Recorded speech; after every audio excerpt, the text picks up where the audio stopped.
चलो बच्चों चालो क्वेश्चन शुरू करिए। तृतीय क्रमनी प्रक्रिया माटे के नो एकम। तो हवे तृतीय क्रमनी प्रक्रिया होय तो के मां केवी रीते आवशे? पहेला तो मोल पर लीटर। कोई पण क्रमनी प्रक्रिया होय एनी आ रीते मेळवाय 1 - n અને સેકન્ડ ઇનવર્સ કોઈ પણ ક્રમની હોય n બરાબર જો અહીંયા શું મૂકશું 3 મૂકશું તૃતીય ક્રમ છે એટલે 1 - 3 એટલે શું થશે -2 -2 સેકન્ડ ઇનવર્સ હવે શું થશે મોલ -2 લીટર છે કેવું છે છેદમાં છે લીટર ઇનવર્સ છે તો લીટર ઇનવર્સ હોવાને લીધે આપણે આ રીતે લખશું પહેલા તો આને અહીંયા જ લખી નાખીએ પહેલા આપણે લીટર ઇનવર્સમાં જ છે આ રીતે -1 છે -2 -1 એટલે શું થશે +2 થશે એટલે લીટર હવે અહીંયા સ્ક્વેર થશે ઓનલી લીટર સ્ક્વેર અને સેકન્ડ ઇનવર્સ એવું આપણને ક્યાં જોવા મળે છે અહીંયા લીટર અને મોલ છે લીટર મોલ અહીંયા શું છે મોલ લીટર છે અહીંયા મોલ પર લીટર અને -2 છે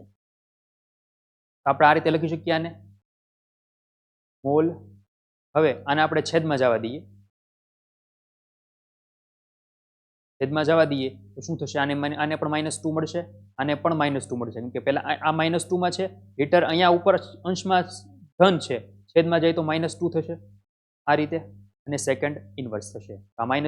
ને આપણે કોમન લઈ શકીએ મોલ લીટર અને -2 સેકન્ડ ઇનવર્સ એટલે ડી આપણો સાચો જવાબ થશે